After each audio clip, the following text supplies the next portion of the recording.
கழக அம்மா பேரவையுடைய மாவட்ட செயலர் தீர்மானம் நிறைவேற்றினார்.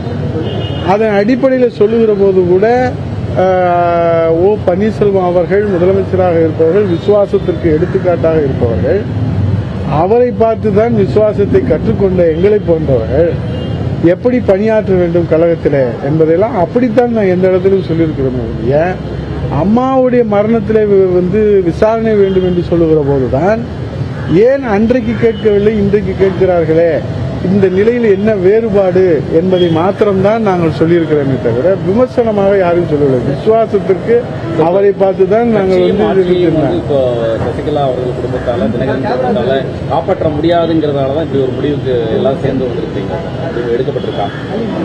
தொண்டர்களுடைய எண்ணங்கள் இன்றைக்கு பிரதிபலிக்கின்ற வகையில் எல்லோரும் ஒன்று சேர்ந்து எடுக்கப்பட்ட முடிவு.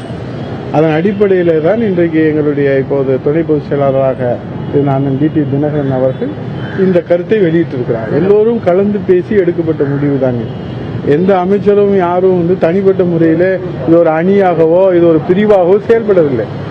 ஏற்கனவே செயல்பட்டு கொண்டிருக்கிற அனைத்து இந்திய அண்ணா திராவிட முன்னேற்ற கழக அம்மா அணியின் சார்பிலே இன்னும் வலுப்படுத்துவதற்கும் ஒற்றுமைப்படுத்துவதற்கும் இதன் மூலமாக இந்த நடவடிக்கையை விரும்பி யாரேனும் வருவார்களே ஆனால் அவர்களையும் ஏற்றுக்கொள்வதற்கு மூத்த அமைச்சர்கள் குழு அமைத்து அந்த குழுவின் அடிப்படையில் பேச்சுவார்த்தைகள் நடைபெற்று அதன் அடிப்படையில் மீண்டும் இதை வலுப்படுத்துகிற முயற்சியாகத்தான் இந்த நடவடிக்கை நடைபெற்றது. எல்லாமே நேற்று அமைச்சர் மூத்த அமைச்சர் ஜெயக்குமார் சொல்லிட்டாரு, சசிகலா குடும்பத்தினர் தினகரன் குடும்பத்தினர் முற்றிலுமாக விலக்கி வைத்திருக்கிறோம் அப்படின்னு அறிவிச்சிட்டாரு.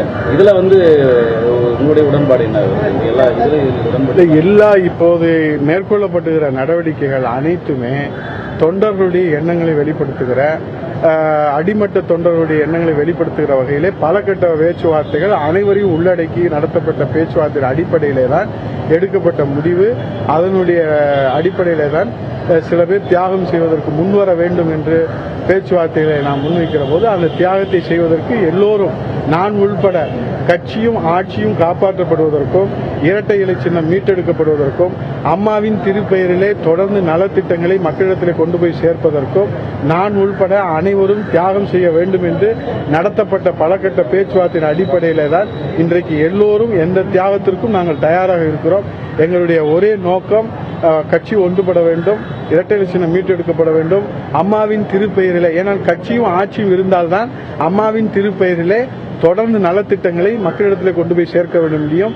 அம்மாவின் அரசு இருந்தால்தான் தொடர்ந்து மக்களிடத்தில் அம்மா அறிவித்த புரட்சிகரமான திட்டங்கள், முன்னோடி திட்டங்கள், வழிகாட்டு திட்டங்களை கொண்டு போய் சேர்க்க வேண்டும். அதன் அடிப்படையிலே தியாகம் செய்வதற்கு எல்லோரும் முன்வர வேண்டும் என்கின்ற நடத்தப்பட்ட பேச்சுவார்த்தையின் அடிப்படையிலே தான் இன்றைக்கு நான் உள்பட எந்த தியாகத்திற்கும் தயாராக இருக்கிறோம். எந்த தியாகத்தை அந்த பேச்சுவார்த்தையிலே மூத்தவர்கள் வைக்கின்ற கோரிக்கைகளை நிறைவேற்றுவதற்கு தியாகத்துக்கு தயாராக இருக்கிறோம்.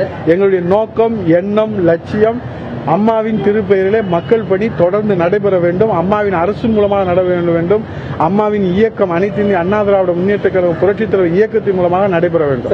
தமிழ்ச்செல்வன், வெற்றிவேல் உள்ளிட்ட சில எம்எல்ஏக்கள் இந்த கருத்தில் உடன்படாம தினகரன் தரப்புக்கு ஆதரவு தெரிவிச்சிருக்காங்க. அவங்களும் திருப்பி உங்களுடைய கருத்துக்கு உடன்பட்டு வருவாங்கன்னு நீங்க எதிர்பார்க்கிறீங்களா? எல்லாரும் ஒன்றிணைந்து எடுக்கப்பட்ட முடிவுதான் இது. அவர்கள் திரும்ப திரும்ப சொல்லிட்டு இருக்கீங்க. தியாகம் சொல்றது சசிகலாவையும் தினகரனையும் ஒதுக்கினது தியாகம் பாக்குறீங்களா? இல்ல என்ன இல்ல, தியாகம் என்று சொன்னால் இப்போது நாங்கள் எடுக்கக்கூடிய முடிவுகளிலே சில பேர் விட்டுக் கொடுக்க வேண்டும் என்கின்ற அடிப்படையிலே ஒரு முடிவு எடுக்கப்படுகிறது என்று சொன்னால் சில பேர் முன் அதை சொல்லுகிற போது அதை ஏற்றுக்கொண்டு செய்வதுதான் தியாகம் என்று சொன்னால் அதுக்கு வரையறையே கிடையாது.